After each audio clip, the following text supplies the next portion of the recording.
What's that? Okay, what do we got, Spence? We have Astronaut Status From Wiseacre Brewing. in Memphis, Tennessee. It's a bourbon barrel aged imperial stout with cinnamon and vanilla bean. This was a really good brewery, too. 12 and a half. Well, where Hampline was a small one, this was a really, really big one. Let's see what we got going on here. With cinnamon and vanilla beans. I'm quite sure that you didn't pay I paid more than I should have. $100 for... No, but I think it was like $18 or $19.75 for a 4-pack. I mean, still not. No, it's not. But you didn't pay because you... No. Because I got sense, sir. And a wife. So you're saying I don't have sense or a wife? No, I'm just saying, like... Nobody's going to pay $100 for 8 beers. That was ridiculous. Somebody may pay $300 for 1 beer. Yeah. But... What? That Sam Adams, whatever, that his friend, coworker, Yeah. chipped in for how many ounces? He chipped in. I think he got... What did I tell you? 3 or 4 ounces of it or something like that? Yeah, 2 or 3 or 4 or something. Yeah. But I mean that... Even he said he was like once in a lifetime thing. But he's single, no kids. So, I mean, he's got some money to do some stuff with. So That's a 2023 release. They had a different astronaut status from 2022 or 2020. It was fun. that's pretty good. Yeah, it's a nice dark stout. Yeah. Like I said, it was a lot bigger brewery. My TikTok page, I have videos of both Hampline and Wiseacre. Wiseacre has 2 different locations. We went to the main one, the brewing one. They have another one downtown. We were going to go to Ghost River, but the Ghost River one didn't open till 4, the one on Beale Street. And Beale Street was kind of sketchy, I don't know. I thought it would be more like Bourbon Street, the way Bourbon, but it was only like 2 blocks. Like what Bourbon's, how long did we walk from Bourbon? And this was just like 2 blocks, and it was blocked off, which was nice, but then it's unblocked, and I'm like, oh, I don't want to go further. Bourbon Street was long enough that we walked in 2 directions looking for something and thought that we'd either missed it or not, or it wasn't there, but we still had to keep going. And when we were on Bourbon Street, you had to go to was it Spirits that you wanted to go to on Bourbon? The Spirits on Bourbon, yeah. I actually saw that episode because they had a marathon on at work, and I was like, yeah, I can see where the guy's coming from. Like, he got pissed off at one person because their basement had all this nasty stuff, and I'm like, yeah, but I still don't agree with his pouring so much head on the beer. I'm like, no.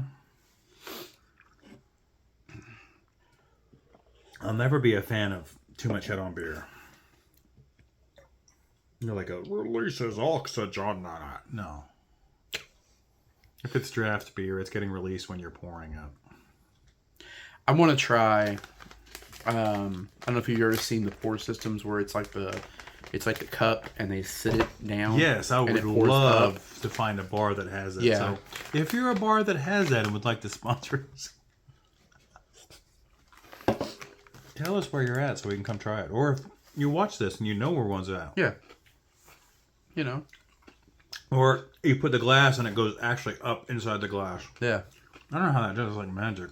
It's, from what I saw, and I could be totally wrong because it's been a long time since I looked it up, but it's got a magnet in the bottom of the glass that when you sit it down and it starts to pour it, it pops that magnet out of place to fill the cup. And then when it turns off the system, that magnet, Reconnects or something. That's interesting. But again, I could be totally wrong. I have no idea. It's like magic to me. And I'm happy just being... Beer magic is the best magic. Beer magic.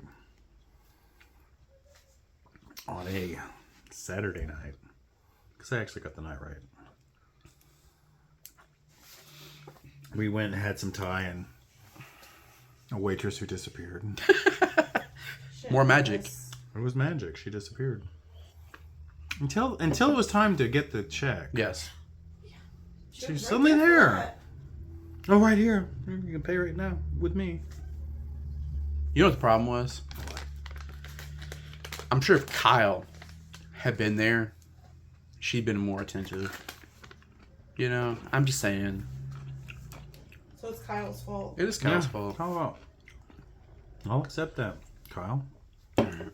Until we have definitive proof that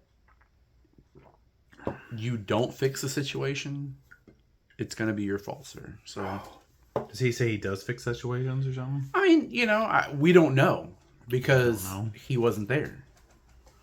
Hey, that's logical. See? So he could fix the world if he was president. But we don't know because he would never run. I would love to see a world in which Kyle was president. Would you? I would be sitting at the TV, glued to it with popcorn in hand, just like, yeah. Do you think he'd be entertaining, or you think he'd take care of business? I think both. I think you'd be right there beside him, honestly. I mean, if he wants to become president, give me a job, I wouldn't turn it down. So, Kyle, if you'd like to sponsor this segment where you run for president, you know. Did you see that a guy in Texas legally changed his name to, what is it? It's like, For none of the above or something. it's like anybody else or something Anybody like that. else. Yeah. Yes, I did see that today. And he's running for president. Yeah, it was on like an NBC News, and I was like, really, y'all had the time for this. World crisis, bridges collapsing, Yes. P. Diddy getting chased out of the country. Which, I don't know the situation. I haven't been following that very, very closely. I don't know what they're going. I know it's something to do with human trafficking. But, Sex trafficking. okay. But the memes on TikTok have been pretty damn funny. The wake up in the morning, and it's like they like turn down where it says P. Diddy, and then turn it back up. Or it's like, instead of P. Diddy, it's like Lyndon B. Johnson. Well, this is the hilarious thing about our government. Okay? The first time ever Congress agreed on something, which was trying to ban TikTok. We want to ban freedom of speech. Yes. Because two Chinese entrepreneurs actually own part of the company. Less than 40%. It's... When Trump was president, he had that whole big spiel, and 60% is owned by Americans. You know, with BlackRock and Oracle. So it's being controlled. You know what I'm saying? But the remaining 40%, you know, and I think 20% is between two millionaire Chinese citizens. And so they could agree in Congress, you know, we got to ban free speech. That was an agreement, and then they could somehow get Homeland Security to raid L.A. and Miami homes of P. Diddy simultaneously. They can't change our whole time zone. You know, we want to get rid of daylight savings time. They can't do that. It's been sitting between. I think 13 states have been sitting there waiting to get approval For a long time. Yeah. And they have to wait for Congress to agree. But wow, Homeland Security can snap on two different mansions. We can agree on TikTok. Yeah. Puerto Rico actually, I think it was 3-4 years ago, agreed to become the 51st state. Yeah. But Congress is still like, burp, burp, Yeah. burp, burp. Yeah. We're going to worry about the TikTok ban. Because we control Facebook. Yeah. We've already got Facebook. Yeah, we've left Facebook. Because you've got Facebook. We control YouTube, too. Oh, yeah, we Yeah, here's my thoughts on some of that. One, I don't think that you should be able to vote on something unless you can, without preparation, speak on it for 10 to 15 minutes. It's not a lot of time. But if you can't get up there and actually speak about what you're going to vote on... Meaning... What I'm saying is, like, How many Congress members do you think, if you asked them to get up there and explain how, in general, how the internet works, Oh yeah, would be able to tell you? yeah. Let's have. Can we have Nancy Pelosi? Yes. Please tell us how the internet works. Yes. I mean, that's a simple enough thing. If you can get up and explain to me in... I mean, by God, Al Gore created the internet. Yes. And I guarantee he couldn't tell you how it works. And that's the same with, I mean, there's a lot of complaints. I'm not a woman. We could get a woman's opinion, but my thoughts on it are, if you don't have the equipment, I don't think you should be able to vote on issues involving that. Can I just be point blank? Can I? Sure. Okay. As a man, I have no right to tell a woman what to do with her body, period. Whether she gets her ears pierced. Yeah.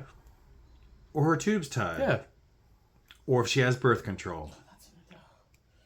That's not my choice. My choice, as a male, is if I want to take Viagra, which everyone loves Viagra for some reason. That's my choice. Yeah. If I want to wear a condom, that's my choice. But it's a woman's choice if you don't wear a condom, if they want to sleep with you. Yeah. That's their choice. This is the whole thing. It's all about choice. And whether as a man, we're so hung up on this. This is the funny thing. Men don't. There's so many men I hear who don't want to pay child support. But yet they want to tell women they can't have an abortion. Yeah. Who's raising this freaking child? Stepdaddy. The other thing too is I think that, and what I don't understand about this is it's agreed upon across the board, whether you're right wing, middle, or left wing. There should be term limits. Oh, yes. And there should be age limits. Yes. I don't think anybody, if the president is 2 terms, I think Congress, the Senate, should be 2 terms. Yeah. Fair across the board. Yeah. Age limits. Yeah. If you're a president, if you're ever president, when you run, you need to be 8 years.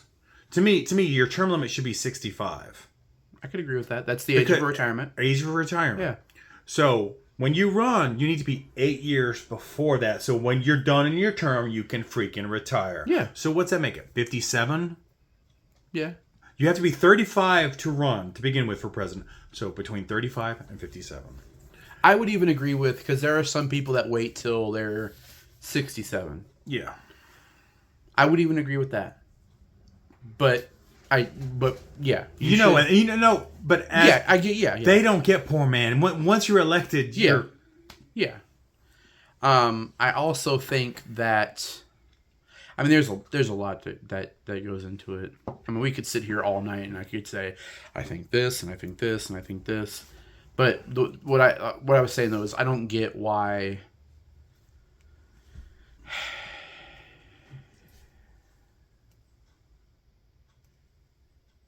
We need to figure out a way as a country to push these items, because you can vote you could have some joker all day long that's like, if you vote for me, I'm going to make sure that term limits are a thing. I mean, you can't make sure. You can bring it up and be like, hey, I think that, oh, nobody's listening. Okay, well, I did my thing. Yeah, because they have committees. They have subcommittees. Yeah. They have all this bullshit. And I will say this, the other big thing too is lobbying. I think that should be illegal as hell. I understand lobbying as a business for businesses. As Congress or Senate, there should be no lobbying for a business in Congress. Yeah. You know what I'm saying? Because I had read a thing where it said that, and I don't know how true this is. It's a grain of salt thing because it was on the internet, but they said the only reason that taxes are as complicated as they are is because of companies like Intuit and H&R Block. They lobby to keep things like that so that way they can run their businesses. People have to come to them to do their taxes because, you know, it's so complicated. Well, the whole thing is the government knows how much you make Yeah. because you pay it out of every check. So to me, if you file as a single person, you should get this much. As you file as a married person, you get this much. If you have with children, you get that's it. That's as simple as it needs to be. So, I highly recommend anybody, especially you, Kyle, watching this, to check out the Fat Electrician, his YouTube channel. But he did a video on taxes, and his stuff it has a lot of humor. But what he was saying was, he goes, it could be as simple as this. The government knows how much you owe them. Yeah. He was like, when it comes time for tax time, you log in to your IRS account. They say, you owe this much, or you're getting back this much because we know you have, you know, X amount of children. This is how much you made. And if that's it, you click the checkbox, you hit agree, and you move on. You either pay your tax bill or you get your refund. Do we trust them to do this correctly and not screw us over? I mean, you have to trust them as it is right now. Yeah. But like he said, he was like, there are, you know, I can't remember if he said it was like, I don't remember the percentage. It was a very small percentage of people that actually file their exemptions. He was like, if you do that, you go on there and you get, I don't agree, and a little thing pops up, I have exemptions, and you file your taxes that way. Exactly. But it is what, I mean, you know. That's what I'm saying is we have these businesses like H&R Block and such and such. It's easy to use the program. This is the funny thing is, like, we buy the program every year, which is, depending on what bracket you sit in, it's $30, it's $60. You go to a H&R specialist, guess what they're using? The very same program, but you're paying a lot more for that guy to fill out the same form you can fill out yourself. Yeah. Those people are no more trained than you are. No. If you read and understand, you can figure it out yourself. Yeah. You know? Do you have any deductions? Or if you're my father-in-law, who is very intimate with a lot of tax laws. Very intimate. And knows exactly what he can and can't get away with, you know, hey, I'm going to buy a vehicle this year and I can write off this much of it. Yeah. And I can do this and write off this much of it. I can do this. And he does this. I mean, he owns his own business, but he knows exactly what he can't and can't do, you know? Yeah.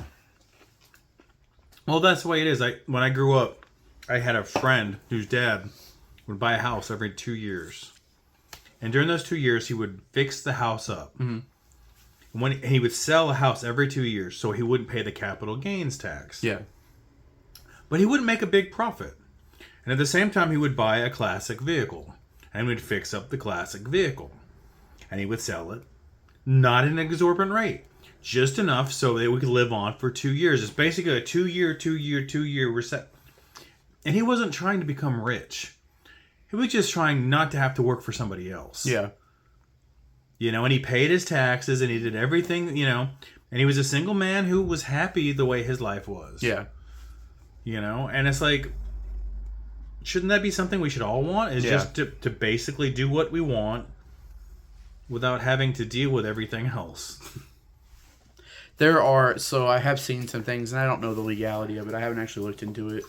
But I've watched some folks that have talked about how you can live off of loan proceeds because it's not considered income, so it's not taxable. And so they live off of the loan proceeds, and then they use that to purchase other items that produce income that pays the loan. And it's a whole thing, but, you know, they basically live off the loan proceeds so they don't end up paying personal income tax. They might have a business that pays taxes, but, you know, and I'm like, people work, they figure out a way to work the system. It's just like Bitcoin. I don't understand myself how you can mine stuff that doesn't exist. Yeah. You know, because in the computer world, I grew up in computers, and they're ones and zeros. It's binary code. Yeah. You know, you're not going to get anything out of there that's not there already, unless you're mining people's actual data. Yeah. I like the idea of a currency not controlled by one specific government, Yes. but the unknowns, those are what scare me, because it's, like you said, it's all ones and zeros. So what happens if one day, something happens and all that information just goes and all my money's gone. But then again, apparently our government's looking into the digital dollar, and Well, there'll be a digital dollar Yeah. sooner or later. That's why they want to control things like Bitcoin and all the other digital currency. yeah, Because it's cheaper than, if you see how much it costs and the amount of effort it is to make an actual dollar bill, or that that a penny, like change, they want to get rid of change, because a penny costs like 5 to 10 cents to make a penny. yeah. So you're losing every time you're producing actual physical money. And I know they said years and years ago, and they never followed through with it, but they were like, there are enough pennies in circulation already that they wouldn't need to make any more for X amount of years, so we could save that amount of money. Yeah. But they didn't follow through, so they didn't follow through. They never follow through. Never follow through. They don't give us the reach around. They never give us the reach around. The only thing I will say, and you may agree, you may disagree, others may agree or disagree, but the only thing I will say is the one thing that our country does follow through with that does make me slightly happy and makes me feel slightly safe is the fact that we spend way more money than the next 10 countries combined on our military, so we don't have to worry about, our neighbors or people halfway across the world. That's the sad thing, is we shouldn't have to. But we do. We do, and I'm glad for it, but Yeah. we shouldn't have to. Yeah. Because there are,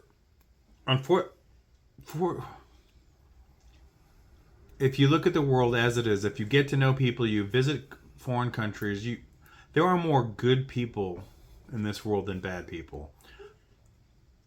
The scary thing is the bad people control the good people to think that we should all, like, if you look at China or Russia as an American citizen, for some reason people want to be afraid that the average Chinese person doesn't hate us. Yeah. The average Russian person doesn't hate us. They're no different than us. And they look at us, though, in the same way as, like, we're just, they can see that we're being controlled just like they're being controlled. And that's what it is everyone wants to keep us, until we decide as a people to be united against this. And I don't know what it's going to take in this universe. I mean, is it going to take a earth-shattering event for us to realize that? I think, honestly, because one of the things I looked at, like, with this whole Israel-Hamas thing going on, this Palestine issue. Yes. The videos and pictures coming out, and I know they use it for political capital, and it shouldn't be that way, but we honestly got to look towards the kids. Yeah. We as adults were like, oh, we're fighting over this piece of land and blah, blah, blah. And in the background, you see these kids who are suffering because these adults are making these decisions. Mm-hmm. And I think if we all stopped and were like, my kid's going to suffer because I can't get along with Jim Bob across the way, Well, not just that, is that kid that's suffering is going to see this and continue. It continues a cycle, which we've done as humans all the time, generational. And somebody has to stand up and say, enough. Mm-hmm. This is not acceptable. I may not agree with you, but how about we talk about it? Yeah. Yeah. Getting a little deeper here, there, Boo. We are. Yeah.